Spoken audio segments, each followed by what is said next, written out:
guys, so welcome back to the channel. Today we're doing something quite familiar to us. We're doing Jus Rol Croissants, but this time we're going to try them in the air fryer. Also we're going to do a bit of a twist with them. We're going to put a dairy milk caramel block in each one. We have these quite a bit for breakfast, don't we? Yeah. Just because they're quick and easy. They're actually quite tasty, and they're quite handy to just have in the fridge. We've tried the other frozen croissants, haven't we, from Asda and Tesco's. But so you can't put anything in those, so they're a bit plain. So what we're going to do is we're going to make some. We're only going to make 2 for the moment because that's all we can fit in our air fryer. But what we'll do is we'll cook the rest off camera.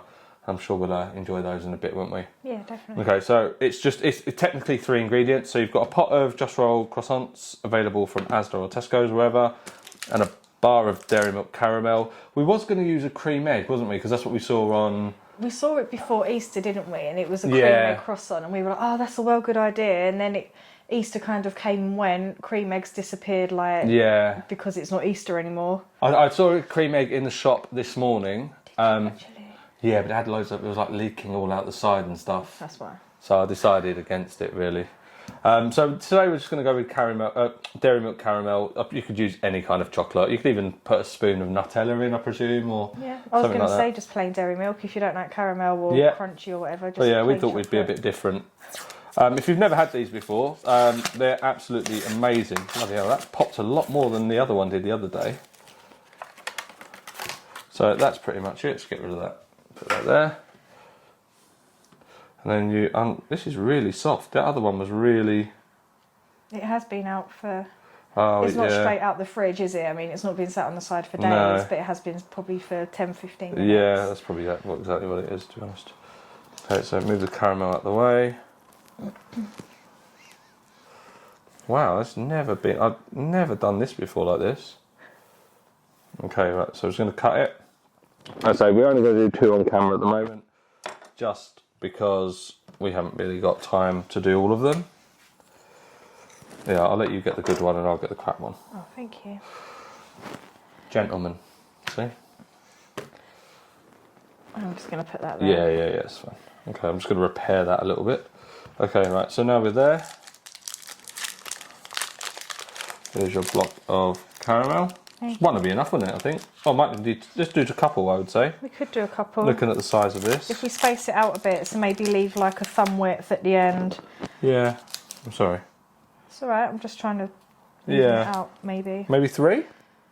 No, I think it might be enough, because the way the shapes of these are. Yeah, then the trouble is if you say, right, well, it's 3 blocks per croissant, you then have to think about getting a multi-pack just to fill up one tube, and then it's going to increase the cost. We did buy a multi-pack. Because we like dairy milk caramel and I was going to eat it later. I hadn't told Jen that. Hence the look. Right, so. It's ruined it. So what we'll do is now, we'll start wrapping these up. This is really gone weird, this stuff. I think like I say, it's been out. It's been out, hasn't it? Yeah, it's probably melted a bit. It probably needs to come straight from the fridge rather than left out on the side for 10-15 minutes. Okay, right, so there's our poor attempts at croissants. Speak for yourself. Mine looks quite professional.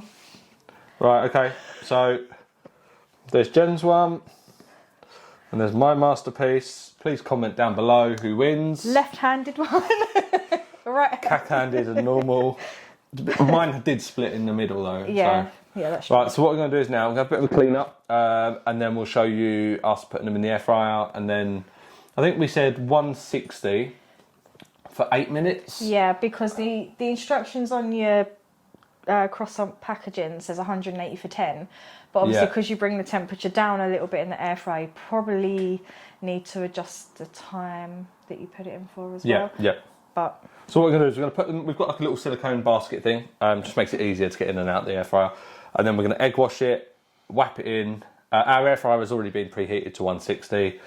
And then we'll, we'll eat. Okay, right, so there we are. Our croissants are made. Okay, so Jen's now going to get our little silicone basket thing that we have put a bit of parchment paper in the bottom just to make sure. So if you want to load them up, Jen.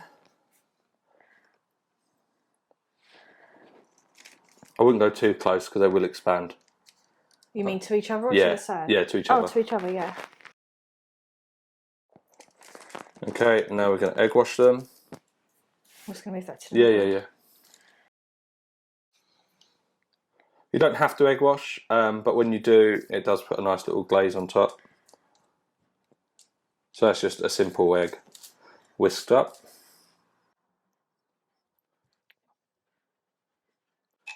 Okay, right, so now we're going to put these in the air fryer. Like I said earlier, the air fryer has been preheated to 160. Please be careful, Jen.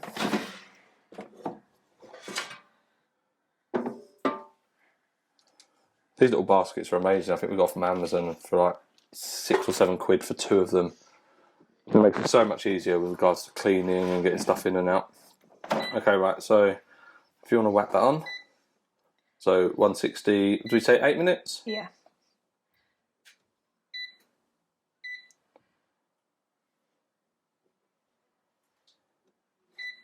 And then that's it. And we'll have a check again soon. It's the power button, isn't it, to put it on? There we go. Okay, right, so the 8 minutes is up, 160 degrees. Let's have a look. Oh, wow. They look pretty fit. Oh, they look banging, don't they? They've come out really well. I don't think they need any longer. No, I think I'd say they look perfect. Okay, so what we're going to do is now we're going to have a quick take them out of the thing, put them on the like a cooling rack to cool down for a minute, and then we'll have a taste test. Okay, right, so that's them out of the air fryer. They look pretty banging, really, don't they? They I was quite surprised that it didn't take any longer on time. That was it, 8 minutes, wasn't it? 8 minutes and 160. 8 minutes, 160. So what we're going to do is now we're going to cut one open, see what it looks like inside with the chocolate. So you right if I do that? Yeah. They're still quite hot, aren't they? I'm hoping I got through a bit of chocolate. I didn't. There you go. Oh wow. So as you can see, caramel. That looks good. Yeah, they do actually look really good. They look really good. So what we're going to do is quickly take a photo for our thumbnail. It's the reason you clicked on the video. And then what we'll do is we will do a bit of a taste test. Yeah. Which one was which? Do you remember whose was? This one was mine that you've massacred. And It's not awkward, is it? this one was mine that you've cut open. Right. Okay. And this one was yours. Right. Well, what bit do you want to try? I'll just happy to have this bit. If you want to try that bit at the end. I'll try this bit on the end. Be careful, that's caramel. It's going to be really hot. That's exactly what you thought it would taste like. Nice, buttery, flaky croissant. The chocolate's not as strong as I thought it was going to be. It's almost like butterscotch rather than Cadbury's caramel. But that's fine because I love butterscotch. And it's really quick and easy. I know we're quite limited on the space you can get in an air fryer. But if you've got a larger air fryer or a 2-compartment one, I think you could fit all 3 in each compartment, couldn't you? I think we could have fitted 3 in that one. I also think it's worth, if you can, I know when we were kind of making them up, I was like, no, I don't think we need to do more than 2 squares. But I actually think you could. I think if you left like a thumb width at either end of the widest part and then just squeezed in like 3 or 4 squares of caramel or, you know, dairy milk or whatever you use, I think it would actually be better. My only worry was it spilling out and burning. Yeah. But it actually held it quite well, didn't it? And to be honest, I think you've just eaten the bit. I wonder if yours is like it. Like it is quite thin on the bottom, but mine was like that as well. That's not because yours ripped, and you can see it. So it would also kind of concern me that if you had more chocolate, would it make the pastry thinner and then would it start to spill out? But actually, that was good. It'll be alright. Okay, so we definitely recommend that one, guys. It's quite easy. Like, I think the croissants is like £1.50, I think, and a bar of chocolate is whatever you want to put in it. And the fact you can do it in an air fryer makes so much sense. So thank you very much for watching, guys. Any hints or tips or recommendations, please put them down below. We will try and respond. And then, so we don't respond all the time as quick as we should do because we've got a 3-year-old that's pottering around the tripod. We have full-time jobs. And we just do this as a bit of fun on the weekend. So thank you very much for watching, guys, and we'll see you on the next one.